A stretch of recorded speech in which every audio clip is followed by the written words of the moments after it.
پہلی خاتون opposition leader in کو بنوایا گیا، اور وہ پاکستان تحریک انصاف کے ووٹوں سے ہی بنی، اور پاکستان تحریک انصاف کے لوگوں نے ہی ان کو ووٹ دیا۔ اسی طرح سینٹ میں معاملات تھے۔ پاکستان تحریک انصاف کے جو سینیٹر تھے، جو پارلیمانی لیڈر تھے سینٹ میں، شہزاد وسیم، وہ بھی ان لوگوں میں شامل تھے جو امریکہ میں گئے ہوئے تھے، حکومتی لوگ، اور وہ وہاں پر رہائش پذیر تھے اور اپنے خاندانوں کو ساتھ لے گئے تھے اور سرکاری خرچے پر امریکہ یاترا پہ گئے ہوئے تھے۔ پھر جو ابھی حالیہ 2-3 قانون سازی ہوئی ہیں، اس میں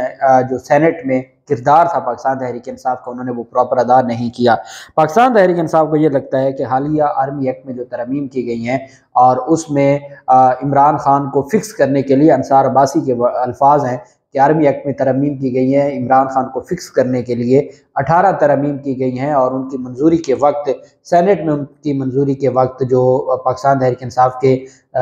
سینیٹرز تھے، ان کا جو کردار تھا وہ درست نہیں تھا، جس کی وجہ سے پاکستان تحریک انصاف کے چیئرمین عمران خان نے باقاعدہ طور پر ایک انکوائری کمیٹی بنائی، شبلی فراز کی سربراہی میں وہ انکوائری کرے گی، اور ساتھ ہی جو پارلیمانی لیڈر کا عہدہ ہے وہ بیرسٹر علی ظفر صاحب کو دے دیا ہے۔ یہ کام شاید پہلے کر لیتے پاکستان تحریک انصاف، اور اتنے تگڑے وکیل کو جو ان کی وکالت اور ان کا جو بیانیہ ہے اور ان کی جو ترجمانی ہے وہ بہتر انداز میں کر سکتے تھے۔ سینٹ میں بہت دھیمی ان کی شخصیت ہے، اور وہ دوسری طرف جو حکومتی لوگ ہیں ان کو بھی قابل قبول ہے، چونکہ وہ ان کا جو کوئی کریکٹر ہے متنازع نہیں ہے۔ اب جو پاکستان تحریک انصاف نے ان کو بیرسٹر علی ظفر صاحب کو ایک دن پہلے ہی پارلیمانی لیڈر مقرر کیا ہے، اور منظوری کے بعد انہیں سینٹ میں پاکستان تحریک انصاف کا پارلیمانی لیڈر مقرر کیا گیا ہے۔ ان سے پہلے جو ڈاکٹر شہزاد وسیم تھے ان کی جگہ پر اب ان کو پارلیمانی لیڈر مقرر کیا گیا ہے، اور یہ بہت خوش آئند ڈیولپمنٹ ہے، اور یہ ایک تگڑا کھلاڑی ہے جو پاکستان تحریک انصاف نے اتارا ہے میدان میں۔ کس مقصد کے لیے؟ مقصد صرف یہ ہے کہ وہاں پر آئین اور قانون کی پاسداری کی جائے، اور جو پاکستان تحریک انصاف کا موقف ہے اس کو ریپرزینٹ کیا جائے۔ ہنگو سے ایم این اے ہیں ندیم خیال، ان کی شیر افضل مروت، یہ شیر افضل مروت وکیل ہیں پاکستان تحریک انصاف کے، اور عمران خان کی جو لیگل معاملات ہیں ان کے وہ ترجمان بھی ہیں، اور ان کے پاس پاکستان تحریک انصاف کا عہدہ بھی ہے۔ ان کے دفتر میں کل ایک پریس کانفرنس ہوئی، اور اس پریس کانفرنس میں ہنگو سے ایم این اے ندیم خیال موجود تھے۔ ندیم خیال کی جانب سے کہا گیا کہ میرے مرحوم والد کی طرح میں بھی پاکستان تحریک انصاف کا وفادار ہوں۔ زبردستی میرے جھال لے جایا گیا اور خبر چلی کہ تحریک انصاف پارلیمنٹیرینز میں شامل ہو گیا ہوں۔ انہوں نے کہا کہ میرا کوئی تعلق پارلیمنٹیرین سے نہیں ہے، مجھے زبردستی، اور کچھ جو سوشل میڈیا پر تو الفاظ تھے کہ مجھے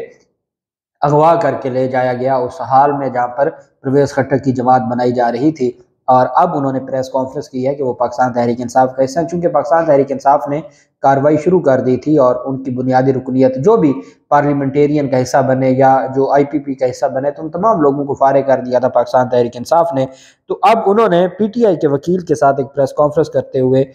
کہا ہے کہ میں اور میرے والد پاکستان تحریک انصاف کے وفادار ہیں، اور مجھے زبردستی لے جایا گیا تھا، اور میرا پاکستان تحریک انصاف پارلیمنٹیرین سے کوئی تعلق نہیں ہے، جبکہ میں پاکستان تحریک انصاف کے ساتھ اپنے والد کی طرح وفادار ہوں۔ میں یہ وفاداری نبھاؤں گا، اور ہر صورت میں پاکستان تحریک انصاف کا حصہ رہوں گا۔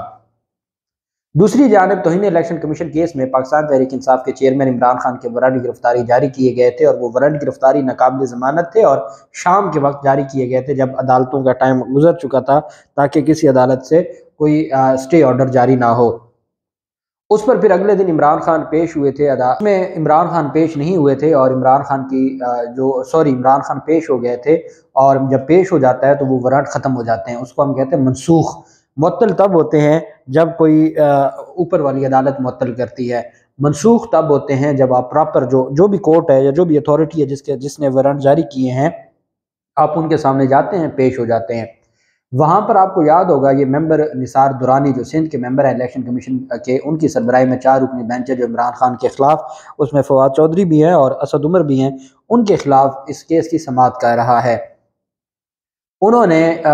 یہ اعتراض بھی اٹھایا تھا ایس ایچ او مارگلا کے خلاف کہ آپ نے عمران خان کے جو وارنٹ ہیں اس کی تعمیل آپ نے وکیل کے ذریعے کیوں کروائی، آپ نے عمران خان کو ڈائریکٹ کیوں نہیں جا کے وارنٹ دیے۔ بہرحال پاکستان تحریک انصاف کے وکلا پیش ہوئے، عمران خان خود پیش ہو گئے، عدالت میں حاضری لگ گئی، اور 2 اگست تک سماعت ملتوی ہو گئی۔ اب اس سماعت کا جو لاسٹ ڈیٹ آف ہیئرنگ ہے اس کا تحریری حکم نامہ جاری کیا گیا ہے توہین الیکشن کمیشن میں۔ الیکشن کمیشن نے بجائے اس کے کہ عمران خان کے پیش ہونے کے بعد، اب جب کوئی ایک دفعہ پیش ہو جائے تو اس کے بعد اگر وہ پیش نہیں ہوتا تو پہلے اس کے وارنٹ جاری ہوں گے بیلیبل پھر نان بیلیبل، چونکہ ایک دفعہ جب پیش ہو گیا تو اس کی سمننگ مکمل ہو گئی، دوبارہ نہیں پیش ہوگا تو وہ دوبارہ سے سمننگ کا پروسیس شروع ہوگا۔ یہ نہیں ہوتا کہ جہاں وہ پیش ہوئے جہاں رکا تھا وہاں سے شروع ہوگا، ایسا نہیں ہوتا۔ اب جب تحریری حکم نامہ جاری کیا تو اس میں انہوں نے لکھ دیا کہ عمران خان کے وارنٹ گرفتاری منسوخ نہیں ہوئے بلکہ وقتی طور پر معطل کیے جاتے ہیں اور یہ اپنی جگہ برقرار رہیں گے۔ 2 اگست کو عمران خان پیش نہیں ہوں گے تو یہی سمجھا جائے گا کہ ان کے وارنٹ ناقابل ضمانت وارنٹ گرفتاری انٹیکٹ ہیں۔ جب یہ الیکشن، چونکہ الیکشن کمیشن میں قانون تو بچا نہیں ہے، توہین الیکشن کمیشن کا ویسے کوئی قانون نہیں تھا، اور وہ جو سیکشن 10 ہے الیکشن ایکٹ کا وہ ویسے خلاف ورزی ہے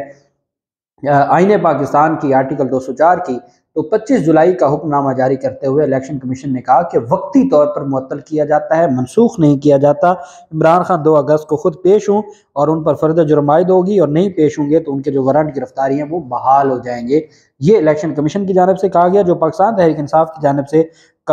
کچھ ڈاکومنٹس طلب کی گئی تھیں اس پر تحریری فیصلے میں کہا گیا کہ عمران خان کو متعلقہ ونگ سے درکار دستاویزات دیے جائیں، وہ ان کو فراہم کیے جائیں، اور تاکہ 2 اگست کو فرد جرم عائد ہو سکے۔ میں یہ سمجھتا ہوں کہ جیسے آج توشہ خانہ کے کیس پر سماعت ہونی ہے تو چھٹیاں ہو چکی ہیں، اور آج تو ویسے بھی 2 دن کی چھٹیاں ہیں اسلام آباد میں 31 اور 1 اگست کی، لیکن عمران خان کے کیس کے لیے کوئی چھٹی نہیں ہوگی۔ ٹرائل جب جو 1 اگست سے ٹرائل کورٹ بند ہوں گی، سول اور سیشن عدالتیں بند ہوں گی، سوائے بیل اور سٹے آرڈر کے کوئی کیس نہیں چلے گا، لیکن صرف عمران خان کا وہ کیس ہے، بھلے وہ غیر شرعی نکاح کیس ہو یا وہ یہ کیس ہو، یہ ٹرائل سارے کے سارے چلیں گے، چونکہ عمران خان کو ہر صورت میں، اور یہ ہفتہ بہت اہم ہے جو آج سے شروع ہوا ہے، اسی میں فیصلہ ہونا ہے۔ اللہ پاک پاکستان کا حامی و ناصر ہو۔ بہت شکریہ۔ اللہ حافظ۔ پاکستان زندہ باد۔